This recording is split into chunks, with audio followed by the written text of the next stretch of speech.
Our honey is very, very flavorful, and it's forest honey, so it comes from a variety of flowers. And we have organic certification, which is we're quite proud that we have achieved that organic certification standard, and we get audited every year for the organic certification.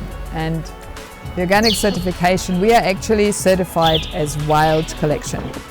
So wild collection means our beekeeping is natural beekeeping in the forest, and the bees swarm, find the hives. It's not managed, but people kind of putting bee swarms in beehives. So it's all natural, and some of the clients that have come here were very, very impressed with the forest and the traditional natural beekeeping.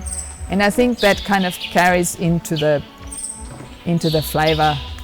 Upendo Honey is special because it exclusively comes from protected areas, so from forest reserves and from game reserves, where there's no agriculture, no livestock, no interference from any other human activities.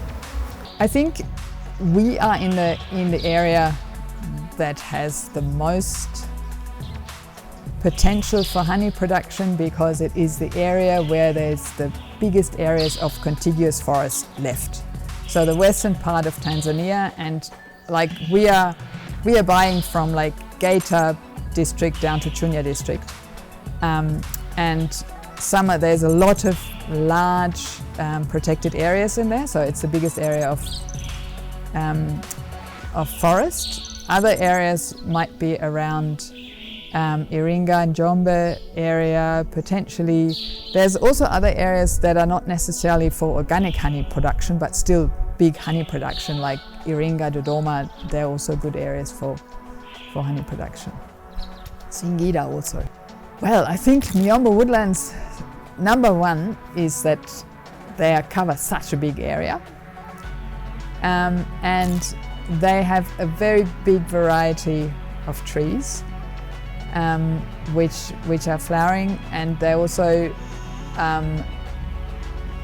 they're flowering at different times of the year. So you have several seasons for honey. I think Miombo Woodland is also one that regenerates really fast, and the bees, bees can travel a very long way, but they don't if they don't have to. And so often in the forest, they have the trees, they have the understory, and they will find enough food pretty close to their hives. So that's what makes it also pretty productive. We have 2 different seasons, and each season has a very specific honey. In the June-July season, it comes from a tree that's called Julbernardia, and 80%, the pollen is 80% that tree. In the October, November, December season, it's a very dark honey, and it's from a larger mixture of trees. And some of the honey in some areas is also honey.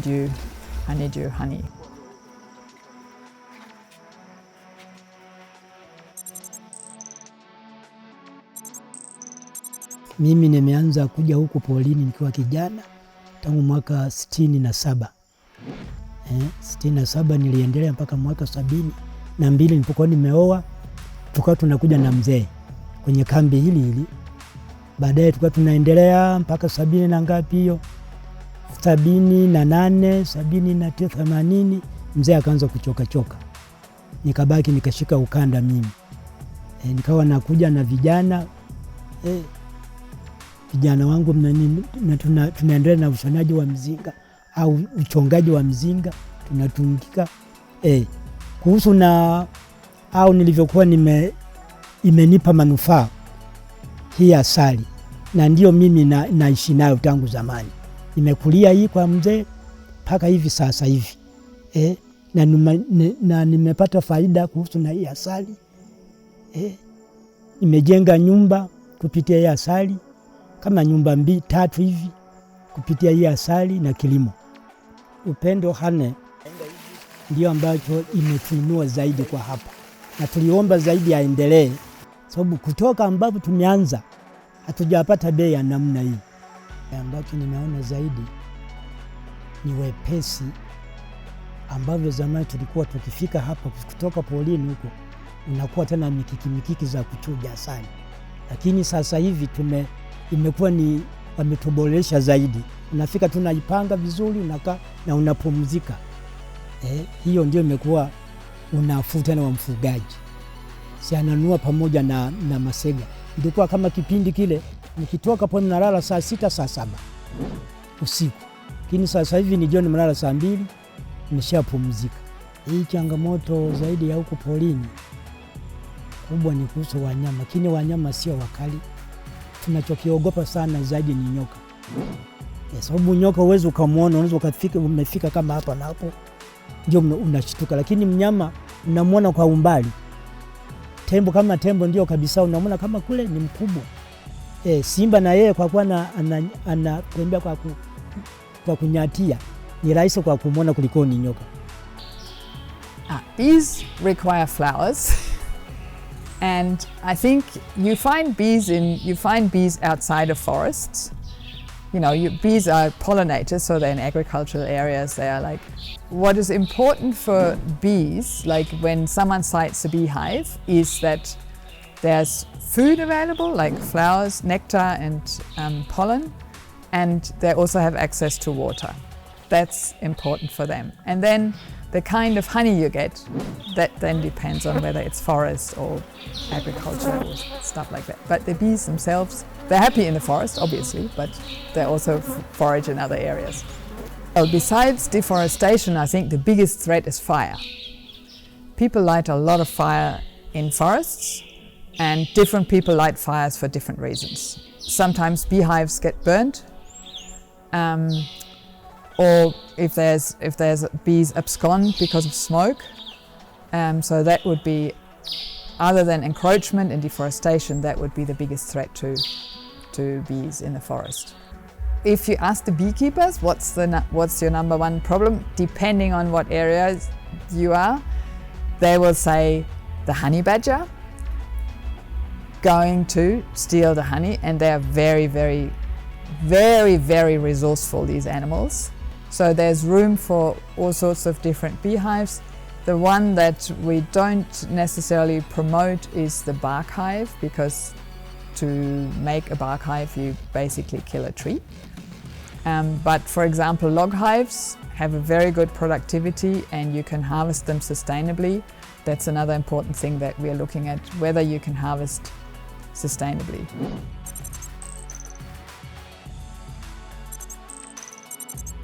Kazi yangu mimi kubwa katika kampuni ya Upendo Honey, cha kwanza ni kutoa elimu kwa wafugaji juu ya uzalishaji wa asali hai. Pia ni manunuzi ambayo tunayafanya wanapokuwa wameleta asali. Tukija katika upande wa ubora wa asali, cha kwanza tunaangalia asali inapotoka. Sisi tunaangalia asali hai. Anafugia katika misitu ambayo ni hifadhi. Kule anaingia kwa kutumia kibali, ambako hamna shughuli za kibinadamu, hasa kilimo wala ufugaji. Inapokuja sokoni, ametumia usafiri gani au usafiri gani? Usafiri aliotumia amesafisha. Anapofika sokoni, sisi kama field officer tunaangalia mambo yafuatayo katika asali. Tuna refractometer, tunapima wingi wa maji katika ile asali. Asali ambayo imekomaa inaanzia 19 kushuka chini mpaka 15. Ikiwa zaidi ya 19 hatuichukui kwa sababu inakuwa haijakomaa na asali yake inakuwa sio bora. Tunapoangalia maji pia tutaangalia moshi. Isiwe na harufu ya moshi ile asali. Kwa hiyo tunapokuwa tunaangalia lazima tuinuse ile asali. Sisi kama Upendo Honey huwa hatuwapi mikopo. Maana tunapozungumzia mikopo kuna habari za riba. Ila sisi huwa tunawapa malipo ya awali. Yaani tunanunua ndoo aliyakuwa bado hazijafika. Kwa malengo atapokuja kuuza, tutakata kile kiasi ambacho Upendo Honey walimwazima. Yaani tunafanya kama kuwaazima. Kama kampuni tunawapa vyombo vya kuvunia. Na wenyewe wanapoenda polini tunawashauri watumie maji ya moto, wasitumie sabuni wakati wa kusafisha kabla ya kuweka ile asali. Sasa kama asali hai itakuwa si vizuri atumie sabuni sabuni ya unga, sabuni ya mche, au atumie kemikali yoyote kuosha vile vyombo. Kwa sisi tunashauri watumie maji ya moto ili kuweka asali yao ikizi vigezo vya kuwa asali hai. Na ndio maana unaona kila mfugaji huwa tunamsajili, kwanza tunampatia mafunzo, pia tunampatia na kakadi. Hata haitakuja kukubalika akaja mtu tu ametoka sehemu yoyote akasema nauza asali. Aliyakuwa tujajua msitu anaofugia, kambi yake, na aliyakuwa watu nenda kwenye ukaguzi. In order to maintain our organic certification, we have to have a very, very good traceability system. And our traceability system helps us in monitoring or ensuring that we keep our quality standards. So all our buckets have barcodes, so we can trace each bucket at every step of the bucket's way. So the bucket comes out of the warehouse here, goes to the beekeeper, it gets traced. The beekeeper brings it to the market, it gets traced. We know that we bought this honey in this bucket from this beekeeper. Our field officers go to the beehives in the field to make sure that what the beekeepers tell us is actually also happening, how they're harvesting, how many hives they have. And so through that system, we can actually trace we can trace all the honey that comes into the factory, but also all the honey that goes out of the factory. So if any of our customers has a complaint, we can then go back and trace it all the way to all the beekeepers that contributed to a particular batch of honey. Sisi wenyewe haturuhusi kupaka mafuta yoyote, kwa sababu ile asali nitagusa. Ile asali kama nguo zangu zina marashi, huwa ina asili ya kuvuta, inakuja kuonekana haiko vizuri. Kwa sisi kampuni huwa inatushauri hata sisi wafanyakazi, tunanawa kwanza, tunachukua tissue, tunajifuta maji. Hata maji kama siwezi nikanawa alafu nikachukua asali mpaka nijifute, maana mwisho wa siku mfugaji anaweza kama amevuna kitu ambacho ni bora, ila mimi pia nikaenda kumchangia kumharibia. Katika uvunaji tunawashauri wafugaji wetu kutumia moshi, lakini katika huu moshi tunawashauri watumie baadhi ya kuni au baadhi ya miti ambayo ni salama zaidi, na kuna baadhi ya miti ambayo tunawashauri wasiitumie. Tuna aina ya mti unaitwa mninga, tuna aina ya mti ambayo unaitwa mkurungu, tuna aina ya mti ambayo unaitwa msongati, lakini pia tuna aina ya mti unaitwa mbanga. Hii miti kwa uchache ina asili ya moshi mkali sana.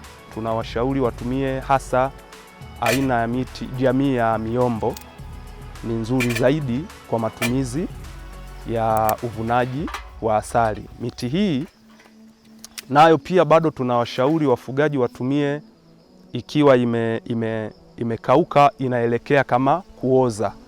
Hii ni nzuri zaidi ukiweka katika bomba moshi na kuwasha moto wako, moshi unaotoka mule unakuwa ni moshi laini. Tunaposhusha mzinga kutoka juu na bahati mbaya tunakuta mzinga huo pengine ulikuwa na nyuki, lakini nyuki wamehama kutokana na sababu mbalimbali, pengine wadudu ama kuna uchafu wa aina mbalimbali. Porini huku tunatumia majani ambayo si mabaya zaidi, ni majani mazuri na laini. Tunatumia kwanza kusafisha kabla ya kupitisha moto au kupitisha maji ya moto, lakini hasa kwa kiwango kikubwa porini tunatumia sana moto. Tunaweka, tukisha safisha mzinga wetu kutoa huo uchafu wote, tutapitisha huo mzinga sasa ndani ya moto ili kupata joto, kuondoa uchafu wote uliokuwemo. Baada ya kusafisha hivyo, tutarudisha mzinga, tutaufunga vizuri na kurudisha juu. Upendo Honey imetusaidia pakubwa sana. Nikianza swala la kwanza vifungashio, tulikuwa tunasumbuka sana ndoo. Yaani unapoingia porini inatakiwa ukanunue ndoo moja, unaambiwa labda shilingi 10,000, labda unavuna ndoo 50. Unaona, unajikuta unagharimu pakubwa sana. Ila kampuni ya Upendo Honey imetusaidia, ilikuwa inatuletea ndoo, inatugawia bure. tukienda huko polini tunapakia asali, basi tunaleta tunauza. Ndo ambayo tujapakilia tunarudisha. Kwa kweli sisi kizazi chetu ndani ya hii kazi kuna tofauti kubwa tu sana. Naona hususan mfano kama upande wa masoko. Naona hapo zamani hapo kwa wazazi wetu, baba zetu, babu zetu, kwa kweli walinani sana, walihangaika sana juu ya masoko.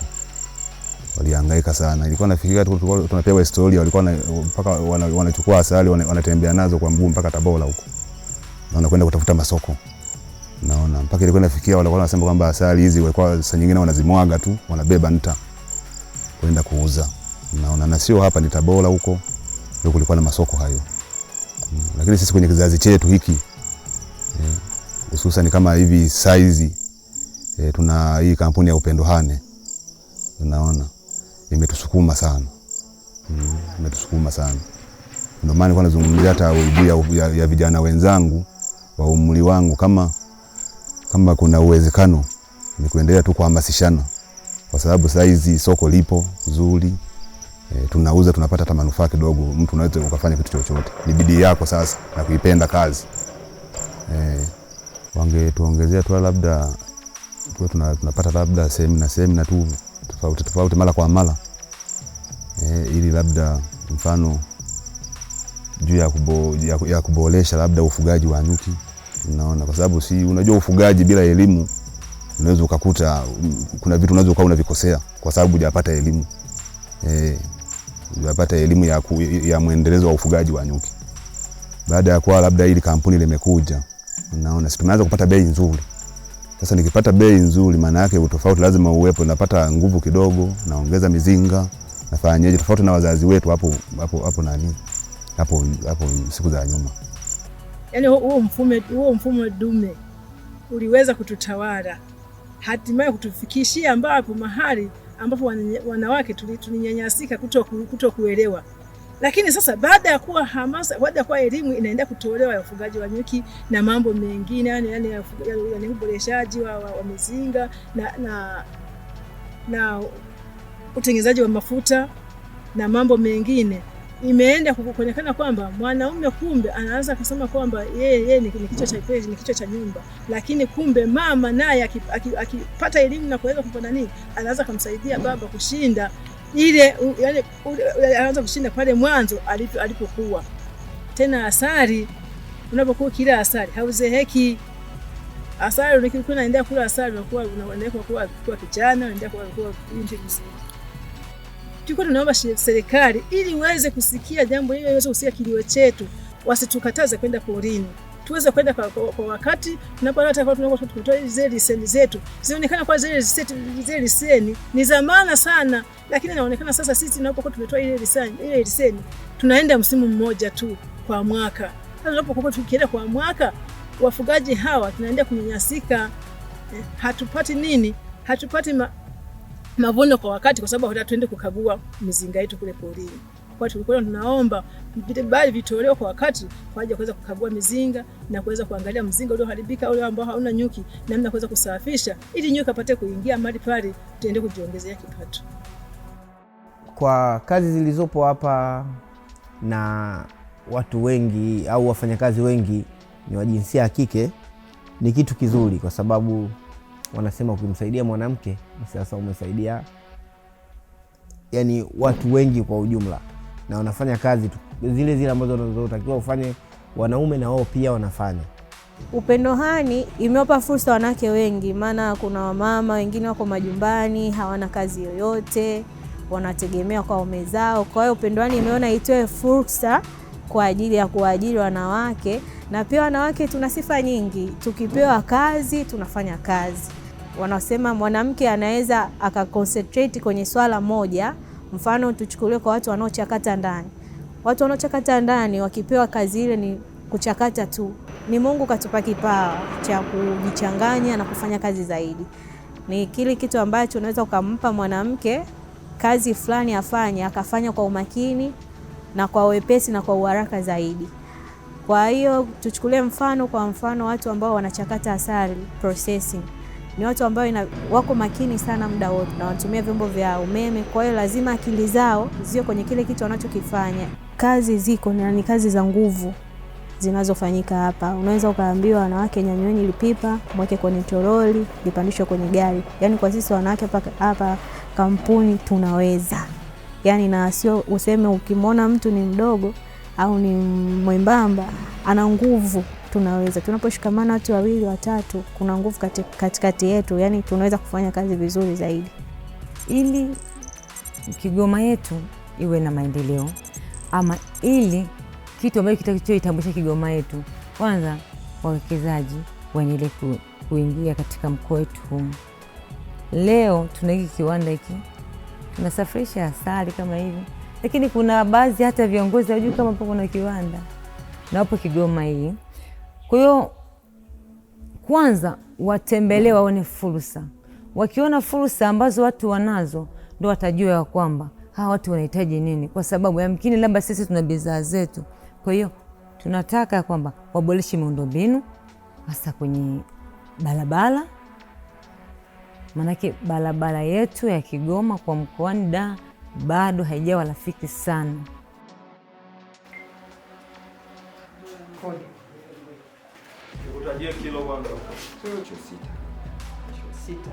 We never pay cash. We pay either by mobile phone, M-Pesa, or into a bank account. And we're doing that for like the safety of our people and also the safety of the beekeepers. And it helps beekeepers also to manage their money a bit better. And we are trying to encourage people also to think about beekeeping as a business, and then say, if you get X amount for your honey, make sure you have you invest a certain amount in beehives, for example, and then plan what happens with the other things. If you want to do export business, there's 3 things that have to line up. You have to have a market where you're selling to, and so the price in that market, that fluctuates. And so that has to be a good price. You have to have a good season, and you have to have the cash flow in the good season to buy. And we are looking also towards attracting funds from people that are interested in honey or the honey business as a conservation tool. Our market at the moment is very much Europe and the United States, and so we would have to do more research. We are selling some to, for example, some African countries, but it's at the moment it's a very small amount. And so I think in terms of whether it could sustain us, I doubt whether they would buy the volumes that are necessary to sustain our business. The main byproduct or other product is wax for us, because we buy honeycomb, and so we separate. Basically our processing is separating honey from wax, and then we produce honey and we produce wax. We have 3,000 beekeepers that we are buying from, more than that, and we've been able to build a really good relationship with them through consistently higher prices. Our prices also fluctuate in accordance with what we can get in our market, but whatever our price is, it's always higher than the market price here is. Uchomaji moto umepungua kwa sababu kuna vifaa vimekuja. Kipindi hicho walikuwa wanachoma mapori, ambayo ilikuwa ni hasara kwenye mapori yetu. Lakini kwa kampuni ya hiyo Upendo Honey imesaidia sana kwenye kushughulikia swala hilo la uhifadhi wa mazingira. Lakini pia jamii imeona umuhimu wa kuwepo wa msitu. Ni faida nyingine. Iona umuhimu wa kuwepo wa msitu ambao wao wanapata faida, lakini zamani walikuwa waone kama kuna faida sana, ilikuwa inaweza changamoto. Lakini kwa sasa barabara zimefunguka kabisa. Kwa mfano hiyo barabara ya Tabora ni lami tupu, kutoka Katavi Tabora kuelekea Sumbawanga bado kipande kidogo na wanaendelea kukamilisha, kuelekea Kigoma baadaye kidogo wanaenda kukamilisha. Kwa unakuta inafunguka, kwa watu waje wawekeze kwa sababu njia imefunguka na barabara zipo na kunafikika tofauti na zamani. Hapa kwetu sisi sasa hivi kuna uwanja wa ndege ambao zamani hakuwepo. Kwa sasa hivi kuna mtu anaweza, serikali imeweka miundombinu kama ya uwanja wa ndege, itakuwa uwanja wa ndege, itakuwa hoteleli, itakuwa ndani barabara. Kwa mtu atachagua mwenye atafirisha kwa njia gani, kwa sababu barabara imefunguka sasa mpaka Kongo na ziwa. Sasa hivi kuna bandari kubwa imejengwa ziwa Tanganyika.